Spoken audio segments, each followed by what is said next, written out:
Welcome back to Uncaged Chaos, where healing, growth, and the chaos in between all get a seat at the table.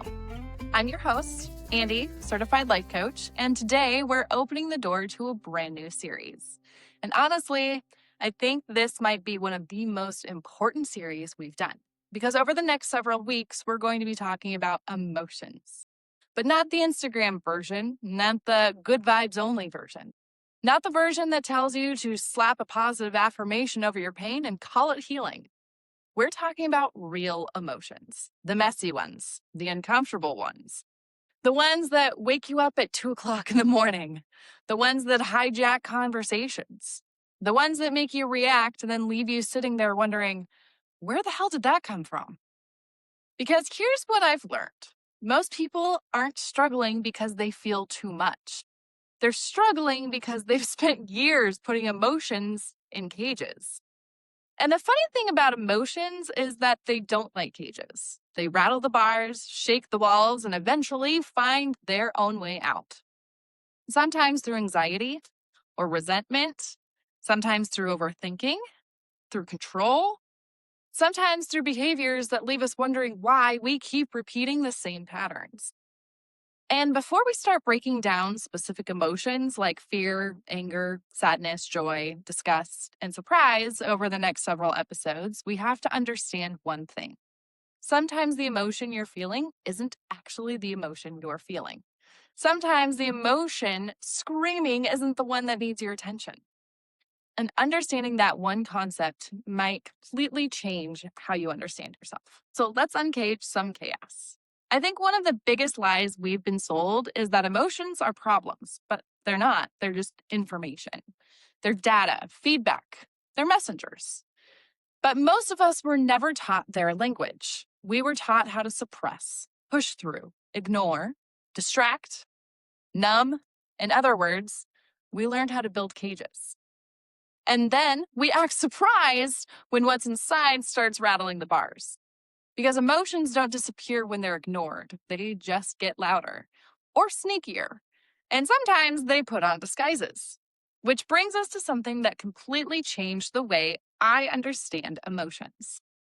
Psychologist Paul Ekman identified 6 primary emotions that appear to be universal across cultures: joy, fear, anger, sadness, disgust, and surprise. These are our emotional first responders. They're instinctive, automatic, raw. They show up before your brain has time to think and has a chance to weigh in. Primary emotions evolved to help us survive. But then something interesting happens. The mind gets involved, and that's where secondary emotions come in. Secondary emotions are shaped by our beliefs, experiences, and stories. The rules we learned about which feelings were acceptable and which ones needed to stay locked away. Shame, guilt, anxiety, embarrassment, resentment, jealousy, insecurity, and pride. These emotions often develop in response to the original feeling. And sometimes they also become cages. Because maybe hurt wasn't safe growing up, so anger became the cage. Maybe fear wasn't acceptable, so control became that cage. Maybe sadness felt unbearable, so busyness became the cage. Maybe shame became the cage that convinced you that nothing was wrong while simultaneously keeping everything trapped inside. One therapist described secondary emotions as protective layers wrapped around primary emotions, and I love that. Because secondary emotions aren't villains, they're bodyguards. Their job is to protect whatever sits underneath. Anger protects hurt. Control protects fear. Defensiveness protects shame. Resentment protects disappointment. Irritation protects sadness. And the problem is that most of us spend years arguing with the bodyguard while never meeting what they're actually protecting. We're trying to manage the bars of the cage without ever asking what we've locked inside. The secondary emotion isn't the enemy. It's a clue. And around here, we talk a lot about cages. And secondary emotions can become some of the strongest cages we build for ourselves because they convince us we've already found the problem. I'm just angry. I'm stressed. I'm just frustrated. I'm just annoyed. Well, maybe. But maybe that's just the cage talking. Maybe underneath the anger is heartbreak. Maybe underneath frustration is grief. Maybe underneath anxiety is actually fear. Maybe underneath the resentment is disappointment. And until we're willing to look beneath the emotion that's shouting, we'll never hear the emotion that's whimpering. Your body knows long before your mind catches up. Your body notices before your thoughts create the story. Because emotions aren't thoughts, they're experiences, sensations. And your body leaves little breadcrumbs: a tight chest, a lump in your throat, clenched jaw, heavy shoulders, butterflies in your stomach. Your body has been trying to hand you the key to the cage this entire time. Most of us just haven't known how to listen. One of the most powerful questions I've ever learned is this: what is underneath this? Not how do I fix this? Not how do I make this stop? Not even how do I make this go away? Just what is underneath this?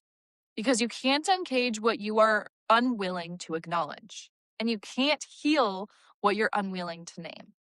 Healing doesn't happen at the reaction. Healing happens at the root. Here's another thing that most of us have never learned. Emotions are energy, and energy wants movement. But many of us learned to bury what felt uncomfortable. And recently, I heard a quote that stopped me in my tracks. Everything you have buried inside you is buried alive, just waiting for the opportunity to see light again. And damn, isn't that true? Because buried alive doesn't mean dead. It means waiting for an opportunity to be acknowledged, waiting to be uncaged. Because emotions don't want imprisonment. They want expression, movement. They want to complete the cycle they were designed for. And when we refuse to feel them, they don't disappear. They come out sideways through anxiety, resentment, perfectionism, overthinking, even people-pleasing. Through reactions that make us wonder why they felt so big. Nothing buried alive stays buried forever. Eventually, it rattles the bars. And movement helps.